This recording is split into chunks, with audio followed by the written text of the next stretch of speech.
Dr. Dray, everyone is telling me I should be using a tinted sunscreen, that it's the best for this, that, and the other. I have FOMO. Listen, before you panic, in today's video, we are going to break it down. Tinted sunscreen versus regular sunscreen. Which one reigns supreme? Which one is the best one that you should be choosing? First of all, what is regular sunscreen? Regular sunscreen, if you will, is a product that when applied to the skin correctly is intended to protect you from a sunburn, but when used consistently also can help to protect against the formation of and even reverse hyperpigmentation, whether that be sunspots, post-inflammatory hyperpigmentation, or pigmentary disorders like melasma. Sunscreen is a must because it's there to protect you from sun's ultraviolet rays, which lead to abnormal pigmentation, especially in people with deeper skin tones. Also, consistent use of a regular sunscreen helps to protect your skin from the damaging effects of ultraviolet radiation on skin aging. And let's not forget, sunscreen, when used consistently, also can help protect against certain skin cancers that are related to cumulative UV exposure in certain skin types. Regular sunscreens break down into three basic sunscreen categories. First, there is the chemical sunscreens, aka organic. They have carbon compounds as their active ingredients to protect from ultraviolet radiation. Second is mineral or inorganic sunscreen active ingredients. These include zinc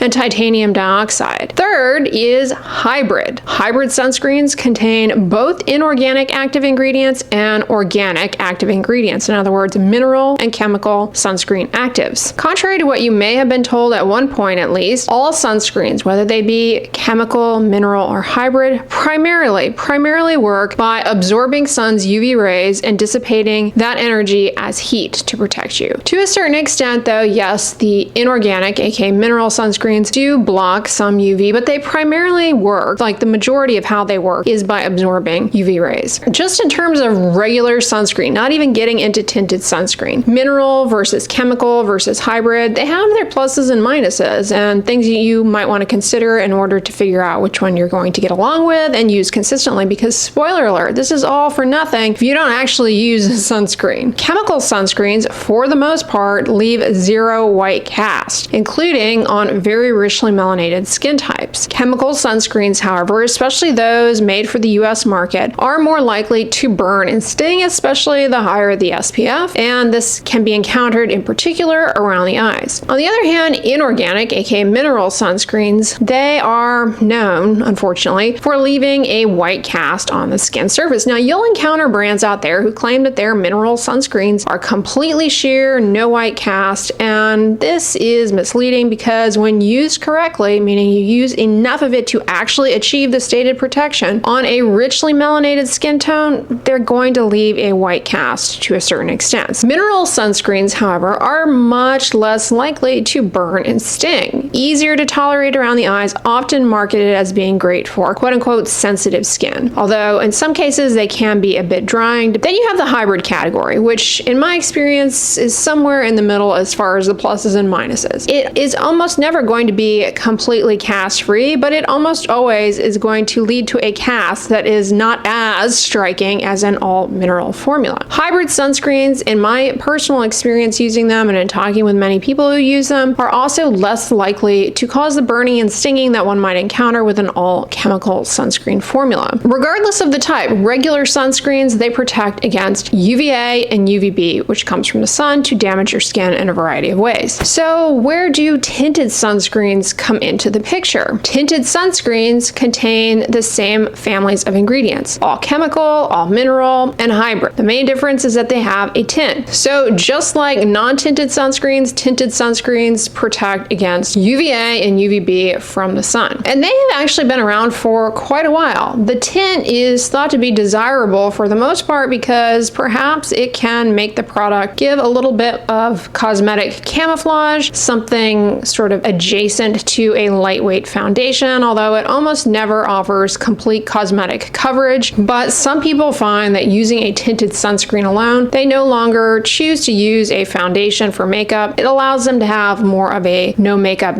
look. The tint may also encourage more consistent use because you're getting, perhaps, depending on the formula and your skin type, a bit of a cosmetic benefit as well in terms of just complexion correction. Now, here's where I think some people people overpromise when it comes to tinted sunscreens, and that is the promise that they're going to mask the white cast. Now, if you have richly melanated skin, beware, because in some cases you may find a tinted mineral sunscreen that does not leave any kind of cast and blends perfectly into your skin. But I find more often than not, what ends up happening is that you trade a white cast for like a yellow cast or a violet looking cast, depending on the tints in the formula. So there's still something noticeable on your skin. It may not be white anymore, it may be kind of brownish, but several years ago, in the wake of more research on hyperpigmentation, a lot started coming to full circle as far as how a tinted sunscreen might offer a little bit more than just a quote-unquote regular sunscreen. So all sunscreens are intended to protect against ultraviolet radiation, UVA and UVB, but there's also another part of sun's radiation, and that is visible light. That's what illuminates our world. And there is a part of the visible light spectrum coming from the sun known as HEV, high energy visible light, otherwise known as blue light. Now, for a while, this visible light has thought to play a role in skin aging due to the generation of oxidative stress, free radicals. But it turns out that in deeply pigmented skin tones, this visible light plays a major role above and beyond ultraviolet radiation, because it's different, a major role in hyperpigmentation. Not only does it trigger hyperpigmentation by itself. In other words, if tomorrow the sun came up and did not put out any ultraviolet radiation, but just put out its normal amount of visible light, that visible light can drive your pigmentation. So it's a separate thing on top of the ultraviolet radiation coming from the sun that drives hyperpigmentation. There is something called opsin 3 on melanocytes, the pigment producing cells. It detects this high energy visible light and leads to earlier onset, more stubborn, more noticeable hyperpigmentation compared to even UV alone. Together, UV plus that HEV from the sun, these are things coming from the sun, big drivers for really stubborn hyperpigmentation. So forever and ever, we have known that regular sunscreen is a mainstay for fading hyperpigmentation. But here's where the tint comes into play. The tint comes from, in a tinted sunscreen, iron oxides. Iron oxides are not there to protect from that ultraviolet radiation, but it appears as though they can offer protection from the visible light, making them more relevant for people who are concerned with or vulnerable to hyperpigmentation, namely people who have medium to deep pigmented skin. As I've laid out in many of my videos, sun's damaging effects are different in different skin tones. Richly melanated skin is much less likely to burn, although it is possible, from sun's UV rays, much more likely and commonly afflicted by hyperpigmentation triggered by sun's UV rays, but also you've got that visible light piece of things on there. So now the conversation turns to not only should you be using a sunscreen to prevent and clear up your hyperpigmentation issue, whether it be sunspots, post-inflammatory hyperpigmentation, or melasma, but consider a tinted sunscreen, because the tint, the iron oxides in the sunscreen, can protect against the visible light that is a major source of gasoline, if you will, on the fire of hyperpigmentation. Now, if you have a paler skin type, in other words, you burn really easily and you don't get dark spots, it's unclear that a tinted sunscreen is offering much benefit. It's unclear what degree the visible light plays a role in overall skin tone issues that a paler skin type deals with. For example, people who tend to burn easily often may have freckles, which are UV sensitive skin spots, right? They get darker in the sun and they fade with sun avoidance. It's not clear that tinted sunscreens help fade them faster, or that they are made more stubborn or persistent from visible light, because we really haven't looked at that, and a lot of the studies looking at visible light and hyperpigmentation don't show much of an effect in paler skin types. The effect starts to become noticeable in people who have what is called Fitzpatrick phototype 3 and higher. Fitzpatrick phototype 3 is what one might describe as more of an olive complexion, where you tan relatively easily and you don't really burn. It takes a lot for you to burn. And then the higher you go in the Fitzpatrick scale, the more richly melanated and the much less likely you are to burn. Many of these people will never burn throughout their lifetime, but they do really deal with a lot of pigmentary issues. But Fitzpatrick phototype 1 and 2, these are individuals whose skin reacts to sun exposure by burning primarily, and it's unclear that the tint necessarily is going to protect you against discoloration. At the very least, perhaps it does protect you against some of that free radical damage that sun's HEV wavelengths are thought to be responsible for. So it may still offer a little bit something extra, but the benefit of iron oxides in tinted sunscreens is most clear for people who have medium to deep skin tones who deal with hyperpigmentation. So to recap at this point, regular sunscreens, they protect against UVA and UVB. Tinted sunscreens protect against UVA and UVB. Regular sunscreens do not protect against HEV, which is a driver of hyperpigmentation in medium to deep skin tones, while tinted sunscreens can protect against those HEV wavelengths that trigger hyperpigmentation. With a regular sunscreen, you are likely to get a white cast if it is a mineral sunscreen. With a tinted mineral sunscreen, you may have less of a cast. The cast may be more cosmetically acceptable to you, but you may just have a cast that is a different color than white. Regular sunscreens are necessary for preventing and fading hyperpigmentation because, again, they protect against UV rays. Tinted sunscreens can offer an additional benefit for preventing and fading hyperpigmentation above and beyond their UV protecting properties by virtue of the iron oxides. So who should use which one? Well, if you are looking to fade or prevent any kind of pigmentary issue, whether it be sunspots, post-inflammatory hyperpigmentation, or melasma, you really might want to consider a tinted sunscreen because not only will it protect you against UV by virtue of being a sunscreen, a broad spectrum one that is, but the tint may also offer protection from that added piece of things that drives hyperpigmentation, the HEV from the sun. That being said, please note that regular sunscreen is still really, really good for fading those things and preventing them. You might consider a tinted sunscreen if you have a paler skin type and you just prefer to have that little cosmetic color correction. You may find some tinted sunscreen formulations, for example, camouflage redness nicely. They don't get rid of it, they don't prevent it any differently than a broad spectrum sunscreen would, but maybe they camouflage it a little bit better for you. So in that case, you might want to choose one, but it's not necessary at that point. There are some other things to consider here that are worth bringing up as far as those of you who do deal with pigmentary issues who would benefit from the iron oxides in your sunscreen. Like I said, tinted sunscreens still can show up on your skin in an unacceptable way. It may leave a cast that you don't like, and therefore it can be a source of frustration for people who do have richly melanated skin who would benefit from these ingredients, because I don't know about you guys, but anytime a brand comes out with tinted sunscreens, they tend to come out with maybe at most 5 shades, and so if those shades don't end up looking right on you, then you've bought something that is useless because you can't really test it out. I can't test it out for you. It's not going to look the same on me as it would on you, and then you're like, great, I have this and I just wasted my money because it looks horrible on my skin. And maybe even you already have a sunscreen that's not tinted that you really, really like a lot and works well for you, and you're like, oh, should I go out and try and find a tinted sunscreen? Here's the thing. If you have a sunscreen that you already like and you use and it's like a no-brainer for you, at this point it's like, why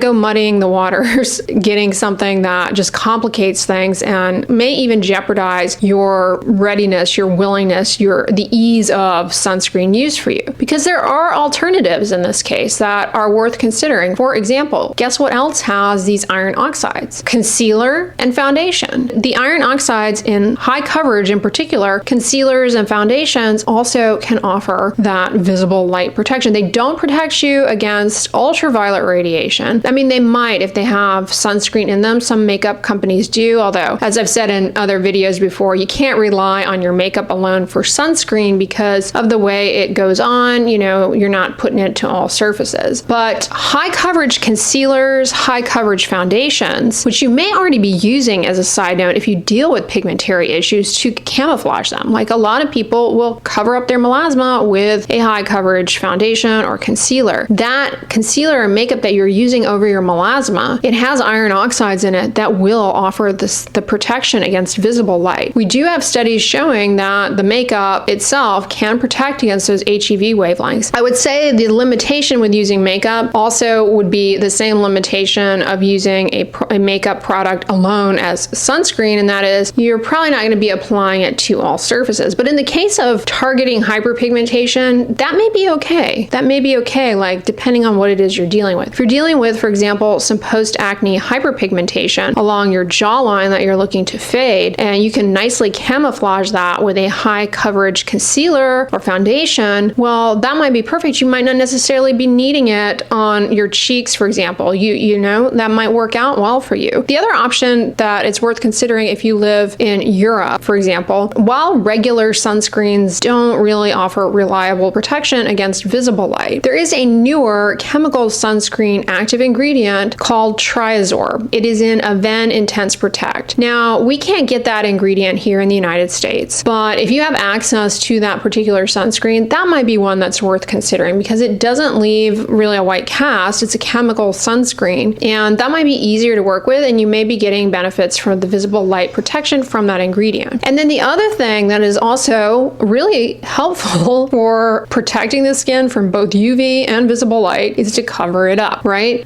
Easier said than done when we're talking about your face, but for those of you who have post-inflammatory hyperpigmentation on your arms, your legs, sun protective clothing, long sleeves, long pants will protect against both ultraviolet radiation and visible light depending on the fabric, or maybe it's just a bug bite that's healed with a dark mark and you're trying to get rid of it. Put a band-aid over it. Put a band-aid over it. It gives you the sun protection, it gives you the visible light protection, and you could just move on.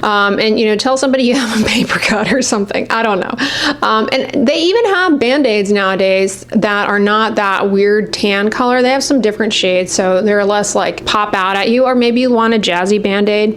Yeah, they have a lot more opaque dressing options these days to kind of, I won't say match other skin tones, but not be as eye-popping, if you will, in deeper skin tones. So that's another option, is to just cover it up. Obviously on your face, you can't necessarily do that. To other body sites, it might be a lot more reasonable. Or maybe you just have like one persistent dark mark from a pimple that healed a while ago, and you can find yourself an opaque bandage to cover up that area. Then it might be worth doing. So what do I recommend? I recommend a broad spectrum SPF 30 or higher sunscreen daily, especially if you are seeking to prevent and fade hyperpigmentation. And I recommend wearing it even indoors, because two things that drive hyperpigmentation from the sun can access you while you are indoors, namely if you are close to a window, and that's UVA and that's that visible light. So the daily sunscreen use becomes something that really ends up doing the most when done daily. And I recommend for those seeking to fade or prevent hyperpigmentation, considering a tinted sunscreen. But again, if it becomes this arduous journey of finding one that doesn't look weird on your skin, consider some of the alternative options that I mentioned. It's actually kind of hard to recommend a tinted sunscreen because they end up looking so vastly different on all skin tones, and the ones that end up working out well for me may not work out well for you. But I have a bunch that I have used over the years, loved, and repurchased. I'll put a link down below to some that I recommend, but it is kind of a journey to find one that ends up working out well for you. But those are just some great ones that I have used myself over the years, purchased, repurchased. So those are ones that I really like to recommend. Anyway, y'all, I hope this video was helpful in clarifying tinted versus regular sunscreens, where you might want to choose a tinted sunscreen over a just regular one. But honestly, regular sunscreen use is super important for all of these things and can really pay off dividends when done consistently. So I wouldn't say it has to be a tinted sunscreen, but obviously tints may bring in some additional advantage for pigmentation issues. If you guys enjoyed this video, on the end slide, I want you to watch my video debunking myths surrounding the need for sunscreen in richly melanated skin types, and how richly melanated skin types are affected by UV, and how sunscreen can be beneficial in those cases. So watch that one next if you missed it. But if you guys like this one, give it a thumbs up, share it with your friends, and as always, don't forget, sunscreen and subscribe. I'll talk to you guys tomorrow.